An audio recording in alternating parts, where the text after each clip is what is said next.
to climb Rakaposhi mountain, 25,550 feet high, a mountain which had not been climbed by man before. The expedition was privately organized by the undergraduates of Cambridge who came to Pakistan in the summer of 1954,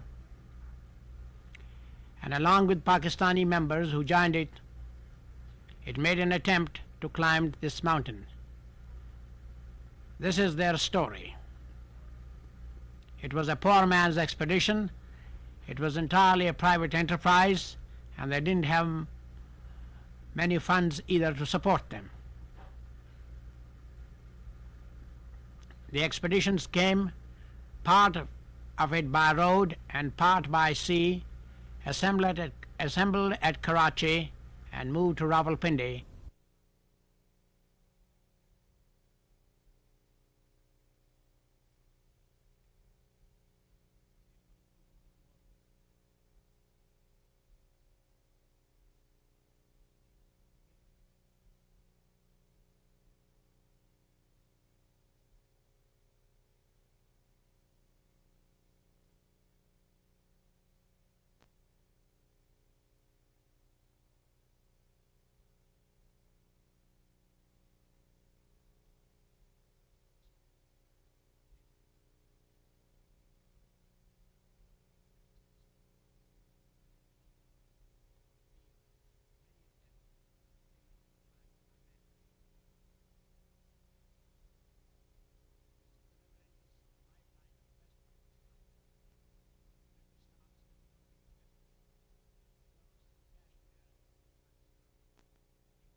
We follow the course of the river all the way, and it's a pretty hazardous flight.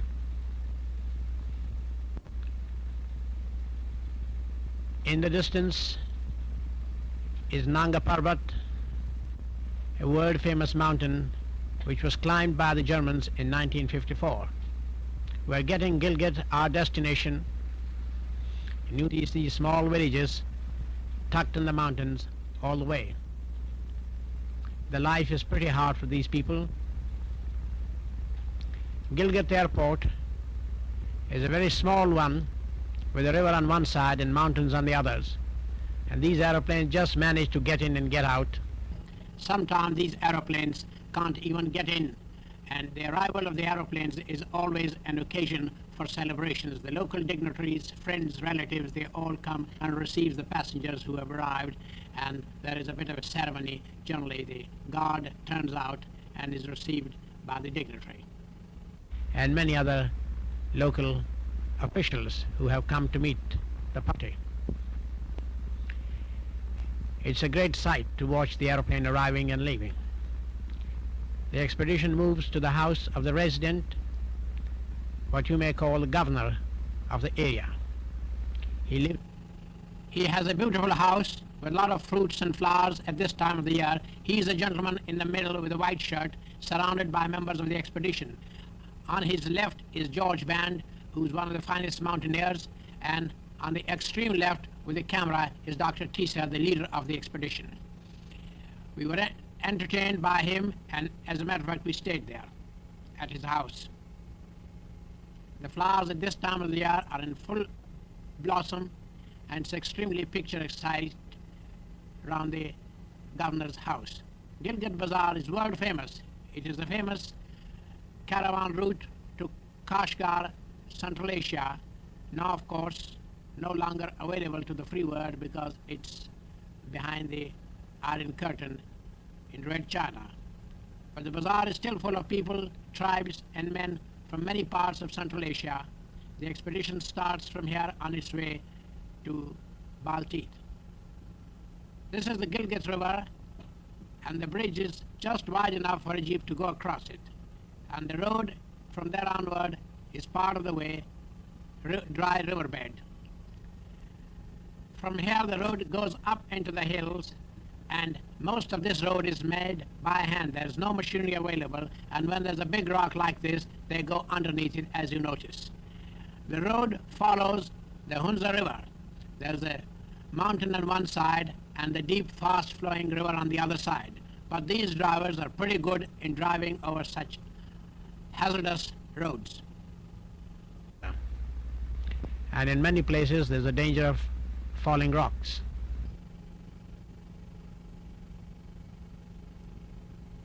They were not Gilgit River. Quick speed, which is rather frightening for those who are not used to this kind of roads. And you find often the driver has one foot hanging outside in case something happens. He's ready to jump off. Fortunately, such things don't happen often. In the distance you see Rakaposhi, the object of the expedition, one of the famous mountains in this part of the region. And this is another type of the bridge used commonly for crossing the Hunza River. You see it's being operated by hand. The bucket carries hardly 2 persons at a time. It's a pretty slow job, but nothing better is available. In due course, it is hoped that a bridge will be put across here. These Hunza Kotis and Nagar people are extremely helpful and willing. Roger Charlie and Fraser are riding in the bucket. Fraser, 2 years later, was killed in Nepal in a mountaineering expedition. Roger Charlie nowadays lives in New York.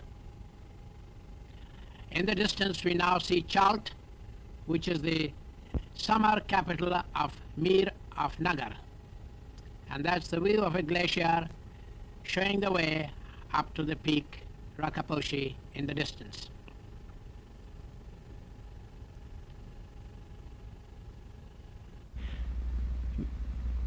This is another type of bridge crossing from Nagar state to Hunza. The Mir of Hunza sent us horses and a party to receive us and escort us to Baltit, the capital of Hunza. The beginning of the road is what you see, and what a rugged road too. When there's a storm or a landslide, the road disappears right down into the river, which you see in the distance. And many people prefer to walk instead of riding a horse, and I don't blame them either,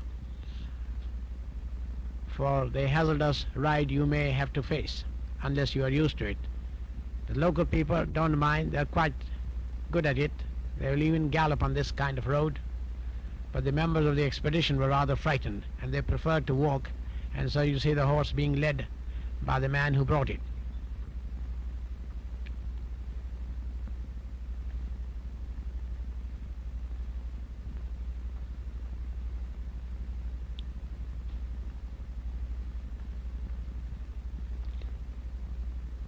Now we are nearing Baltit, the capital of state. Every inch of available land is used for irrigation. The loads were carried on the back by Hunza Kotis, and these boxes were made in England, each weighing 60 pounds, serially numbered.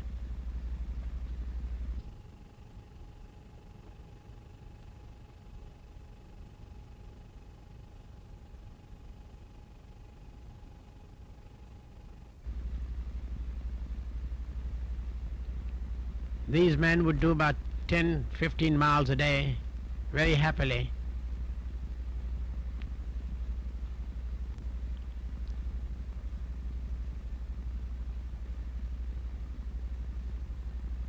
Hunza is very fertile, and so is Nagar.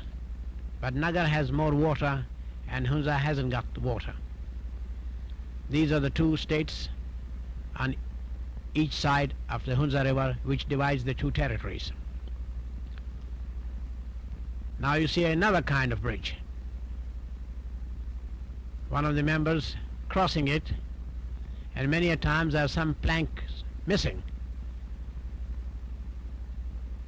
And it's not very easy to cross the river if you're not used to it, with missing planks in the bridge. and there is one member who's having some difficulty in doing it. And there's always a man at the far end waiting for him in case he gets into difficulties. The water is pretty fast at this time, rushing from the mountain tops. The local people are so used to it that they can walk almost with their eyes shut. In the distance is the Golden Peak, still not climbed by man, and it's over 24,000 feet high. It's called Golden Peak because the sun, when it shines against it, gives it a golden effect. The expedition is now arriving at Nagar, the capital of Nagar state, where we were invited by the Mir to be his guest and to attend the harvest festival, which is called Ginani. This is held every year to celebrate the harvest festival. It is like Thanksgiving in United States. They must get their crops through, collect the fruit, cut the grass, store up for the winter. They have a long winter when the whole country is covered with deep snow, and they don't go down into the plains but stay in their homes, shut in with their animal and cattle. The arrival of the party was always a great event in the village. All the boys and girls and the elders will come and meet the party. School will close and the local band will play music.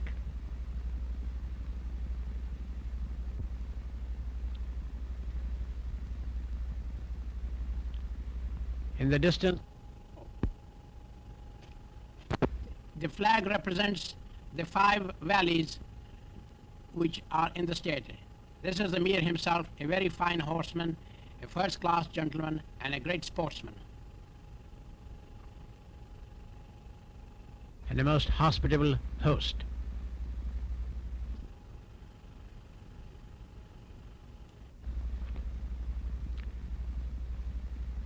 The villagers are busy drying fruit. The country is, this time of the year, has tremendous amount of fruit, which is dried in the summer for use in the winter.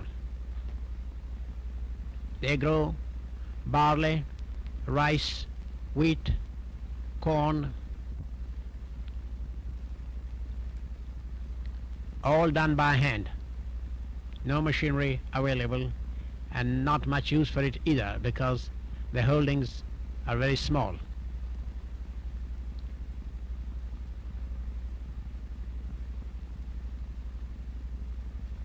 It's a pretty slow process, but they don't waste anything.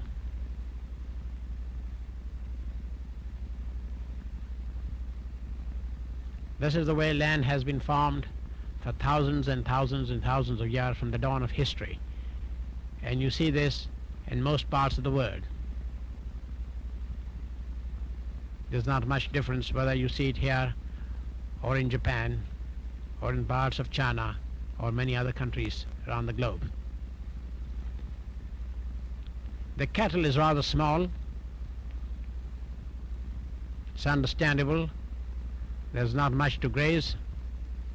They're pretty hard worked.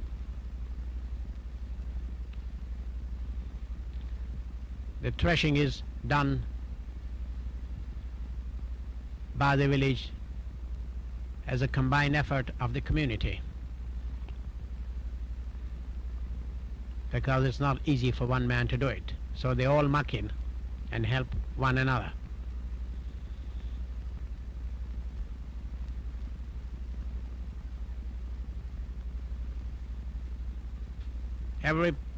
Everything is used, either by the man or by the animals or as a fuel. Nothing is wasted. And they can't afford to waste anything with the small amount of land that is available.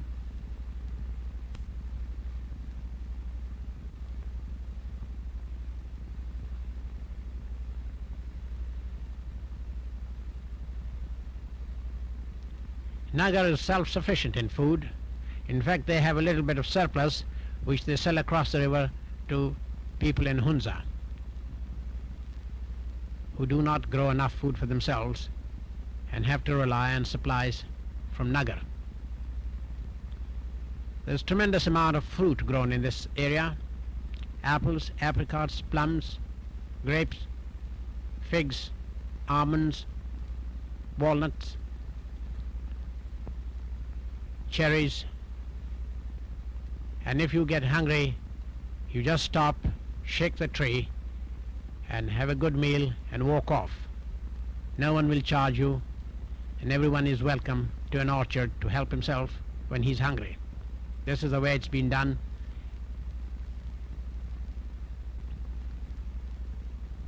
They have so much fruit that they even give it to their animals to feed them. What they can't eat, they store up for the winter, which they must do. But it's delicious fruit. And you find fruit trees all along the roads, everywhere.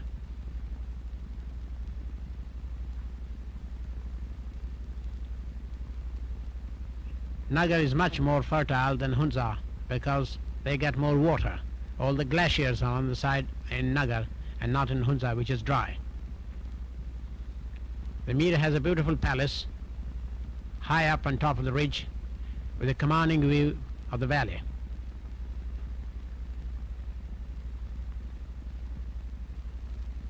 They don't have any professional fruit pickers. All that you do is make one or two boys to climb the tree and shake it hard, and the rest are busy collecting it. While they're collecting, they're also helping themselves, eating it, so that Mama won't have to cook anything. The fruit drying is a peculiar process. They take the stone out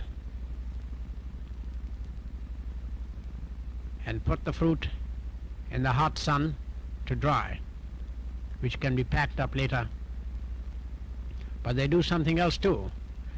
They take the stone, break it, and take the kernel out and put it back in the fruit so that you can swallow the fruit without any difficulty, any danger of swallowing the stone.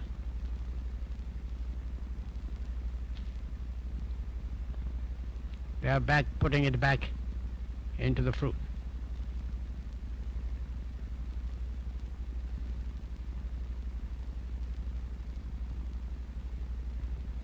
Apricots mostly, but delicious.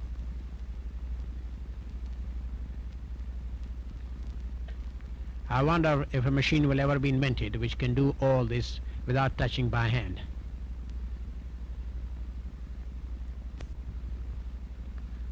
This is to get the juice out. This is another hand-operated press. You see the house rooftops covered with fruit for drying.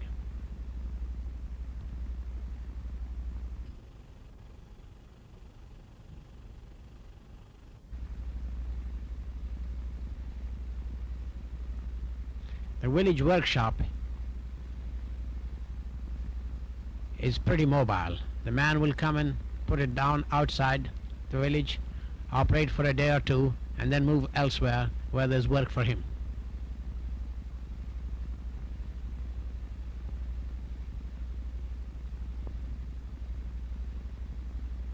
The economy is run mostly on barter system. He doesn't take any money, but would prefer to take something in kind. And here's a hair comb being made using toes and fingers.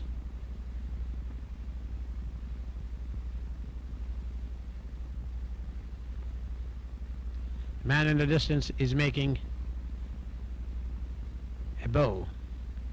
Archery is very popular in this part of the world, and you see little boy and grown-up men all the time walking about with bows and arrows.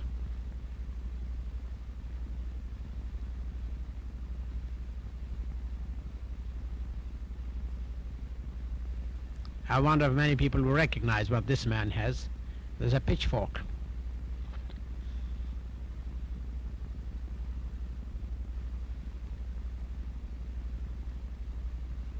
And no operation is complete without a smithy.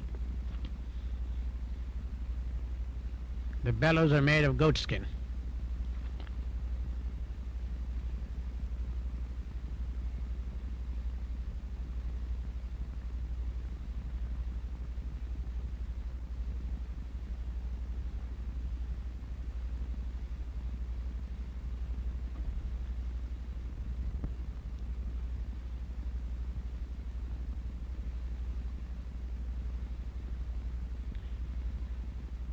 The weaver is a pretty busy man at this time of the year. She has to make blankets, even carpets, rough kind, for use in the winter. He even has some patterns and designs, sometimes from magazines from the United States and other countries. And they don't make a bad job of it either.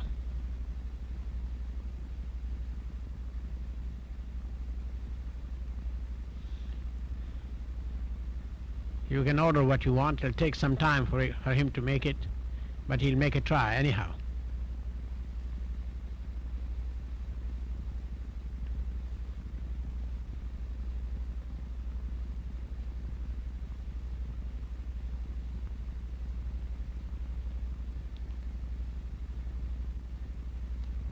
There's a lot of wool available, as they have plenty of sheep, goat, yaks in this part of the world.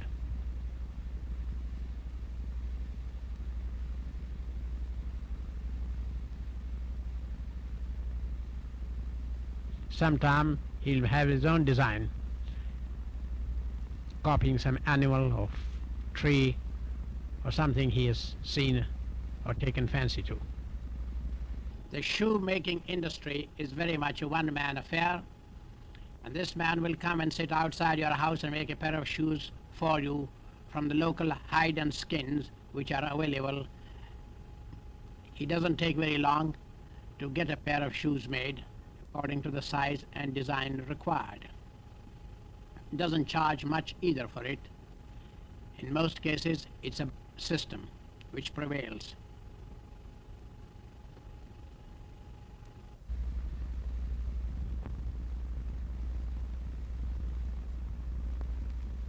There's a fine pair of shoes available.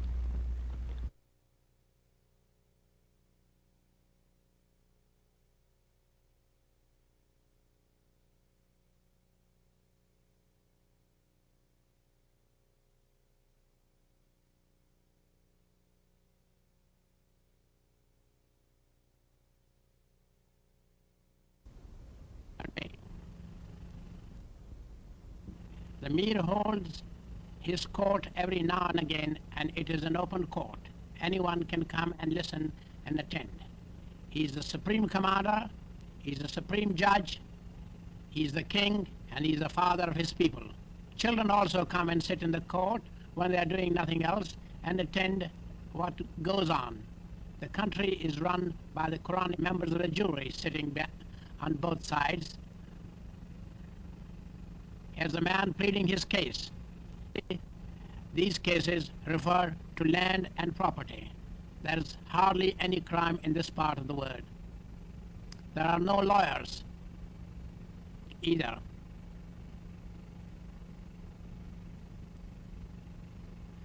The justice is swift and immediate.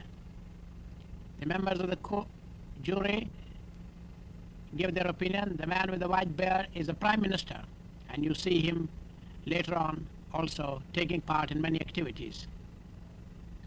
Some litigants are very vocal. This is one of them.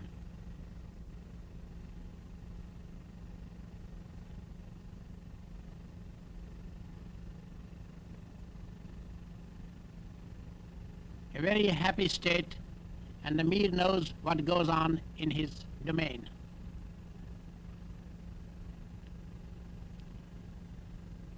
Incidentally, in this court, there is no Fifth Amendment either.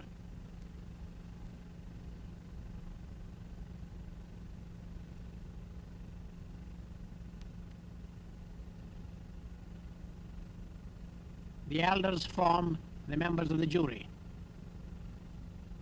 Sometime a written document is also produced as evidence, which is read out.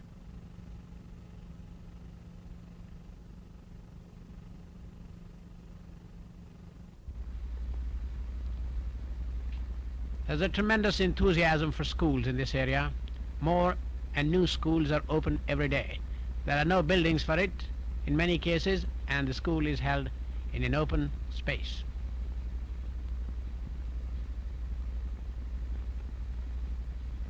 The education is free.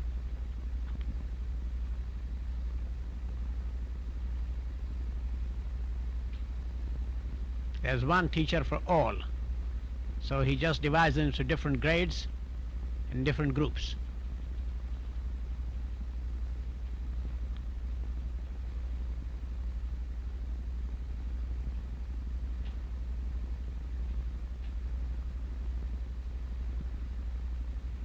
This boy doesn't seem to, he's done his homework.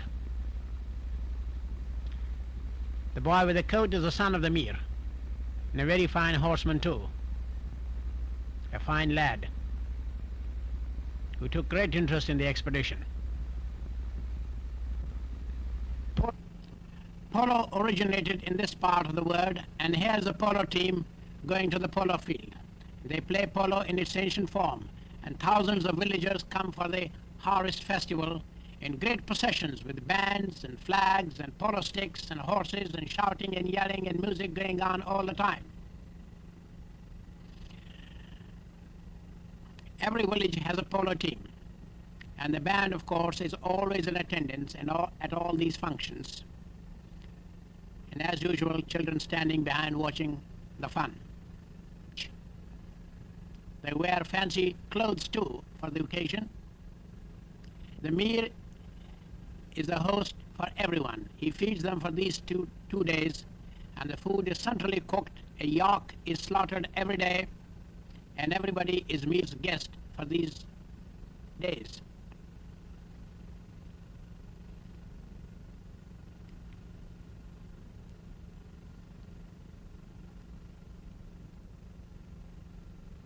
No one goes hungry. There's plenty for everyone. And the Prime Minister supervises the distribution of food. The girls watch the fun from the top of the ridge, and they get a wonderful commanding view. The polo match is in full swing. The main street of the village is converted into a polo field, and it's free for all. If you miss the ball, you can hit the pony, and you miss the pony, you can hit the riders. And for our sake, the score was put in English on a blackboard, which was taken from the school. You can even pick up the ball and run with it, but there's a danger of receiving some polo hits on the head.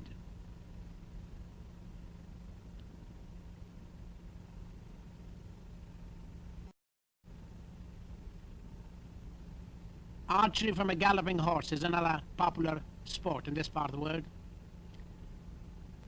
There's a white marker to be shot at. There's the Mir coming himself. He's almost got it.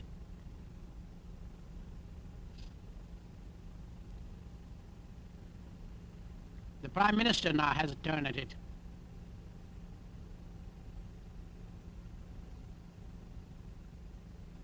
They say it's good for the drums to be warmed up. Produces apparently better music. Tent pegging is another event.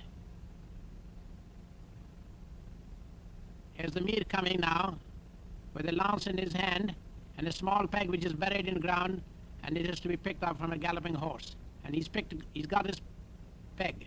This man got his one too.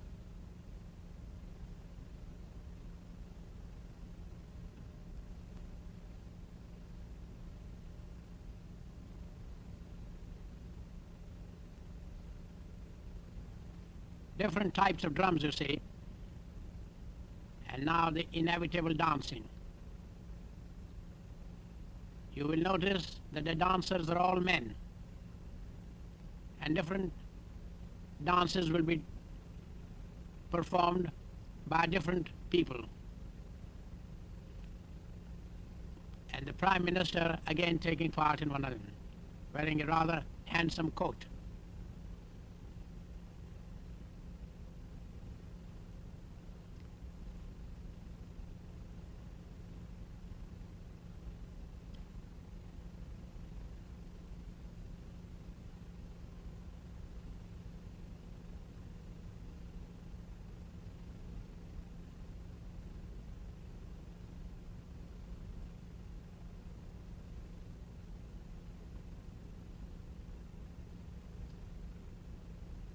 Some are slow and some are fast and some are solo and some are many join.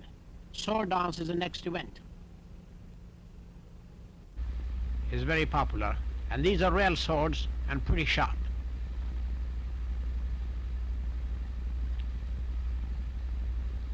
But these men are expert at handling these. And it's not one sword but two swords with which they dance, one in each hand.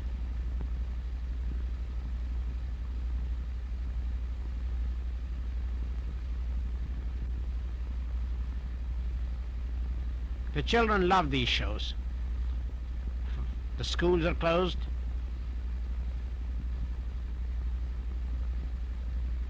Because these children expect to do these things themselves when they grow up.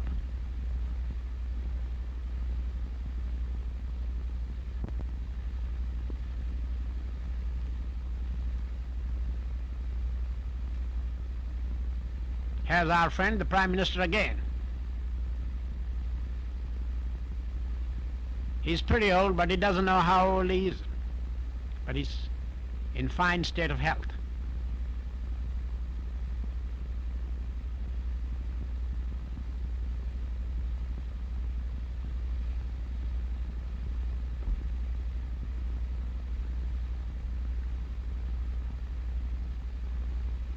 There are no birth certificates maintained, so it's difficult to know the age of a man.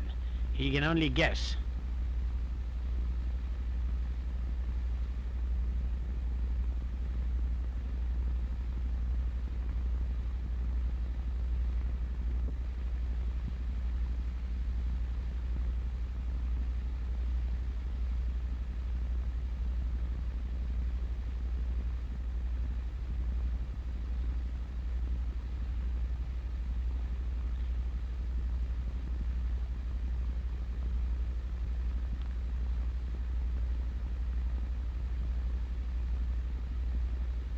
It's a pretty rugged country, but you see terraced fields all over the place.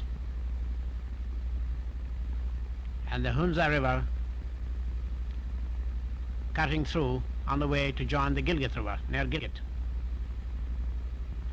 This is the most common type of bridge, made of rope. And the rope is made from branches of trees intertwined. Consists of three parts, one on which you walk and one on either side for the hands to hold. And it can take hardly 2 men at a time. We asked them how often they renew the bridge, and the answer was when it breaks.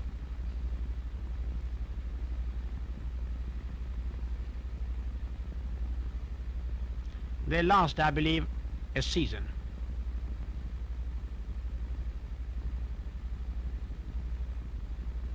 It's not very easy to walk across this type of bridge.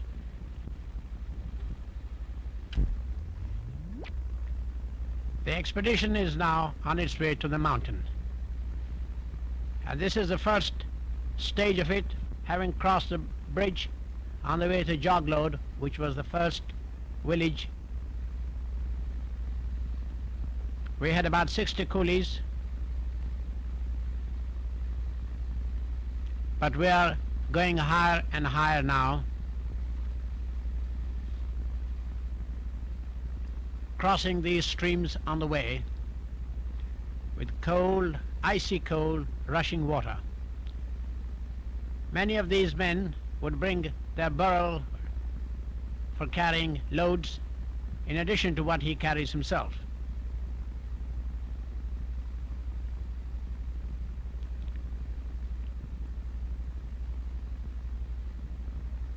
We were going higher and higher now.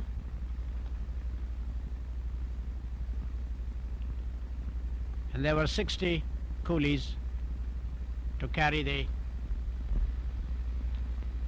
load of the expedition.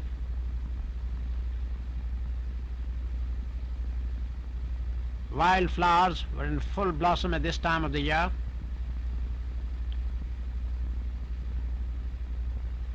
And we are now almost reaching the end of the tree line.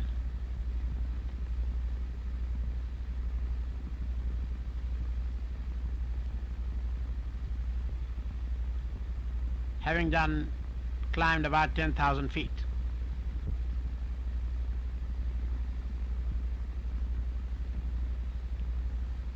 The track is like a goat track, very narrow, steep, and going uphill all the time.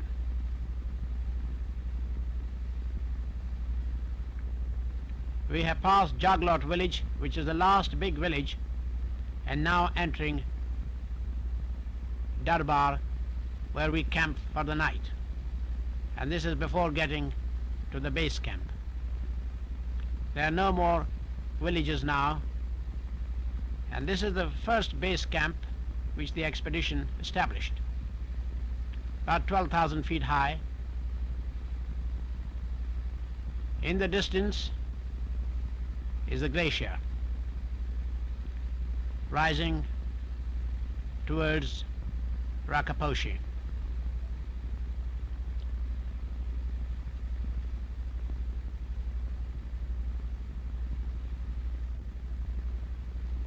We were fortunate to find a plateau like this with a stream running through, where the tents were pitched and the baggage was sorted out.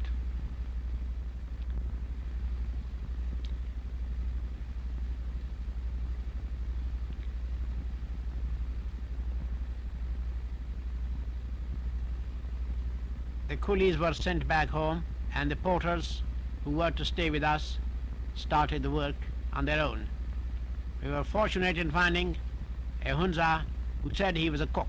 It took him some time to know what cooking was, but I must say that he was extremely intelligent. In no time he became pretty efficient in cooking most of the things that were needed.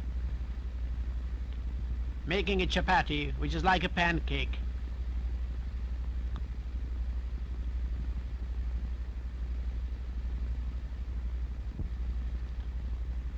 there were 6 porters.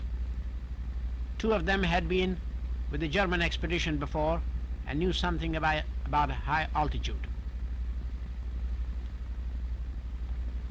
The rest came for the first time, but it wasn't very difficult for them to get climatized and climb Kanchenjunga. We decided to change the base camp and make a different approach. And so we shifted to another place, and this is the second base camp, which was 14,000 feet high.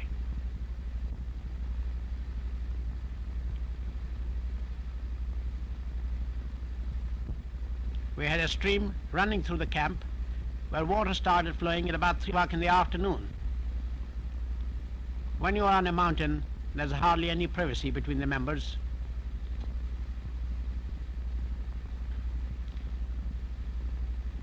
George Band getting a haircut from David Fisher. Incidentally, he's one of the finest climbers in the world, having climbed Everest, Kanchenjunga, and many other peaks.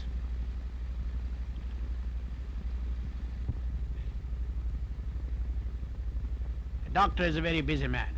He happened to be leader also, and there's always a tremendous number of people who come to the doctor for help.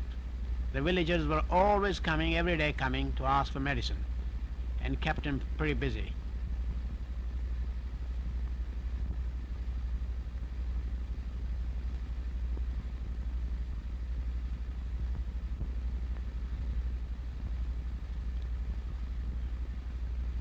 Having established base camp, we moved to Camp 1, which was 15,000 feet high. The mountains in this part of the world are quite different from anywhere else. They rise steep.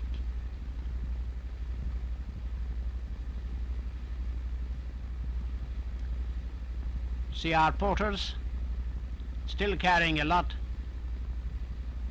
of baggage to Camp 1. We pass a tree line.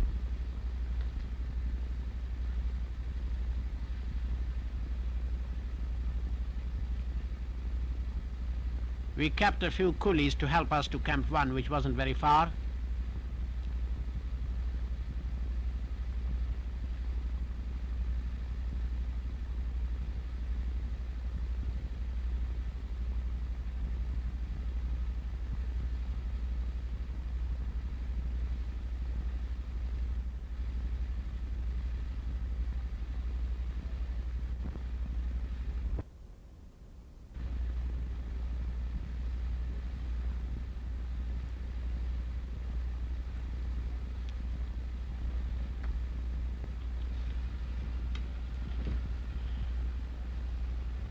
This is now moving to Camp 2, 17,000 feet high. A rope had to be fixed to make it easier, especially for the porters.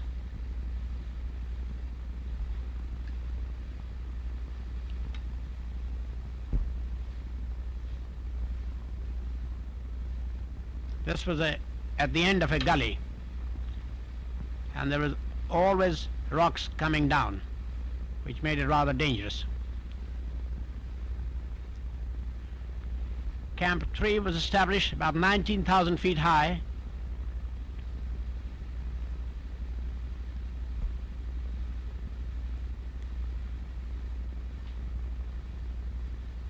The snow was deep,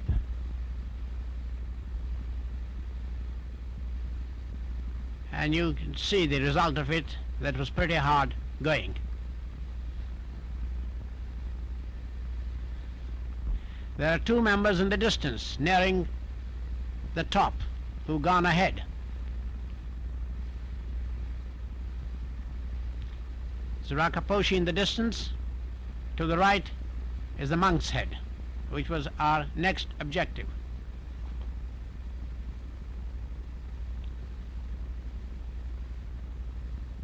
There wasn't much room for camps on them at this place, but we were able to flatten out a piece of ground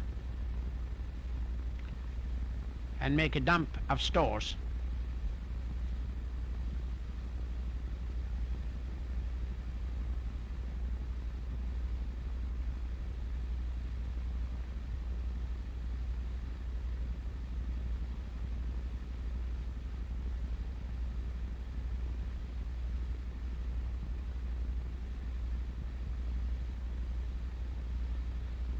From Camp 2, we were able to get some wonderful view.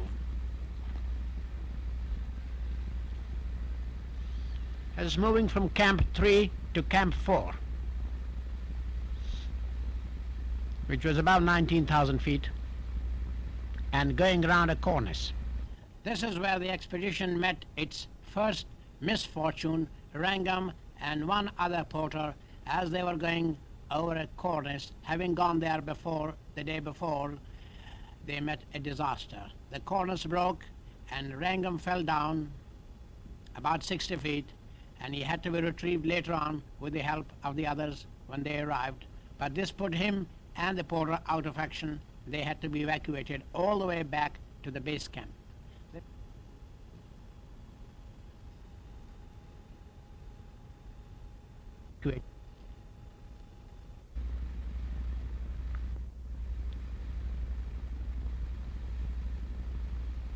In the distance is Monk's Head.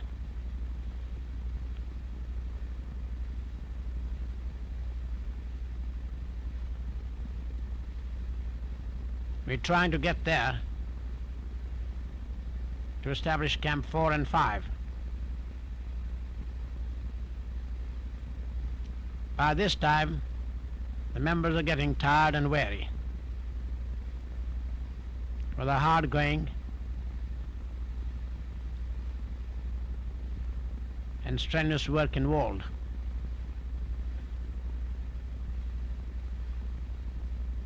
With Wrangham and two porters having gone,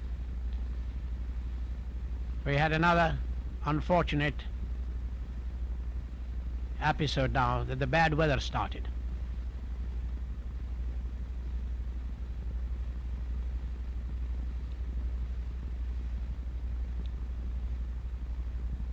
And it lasted several days,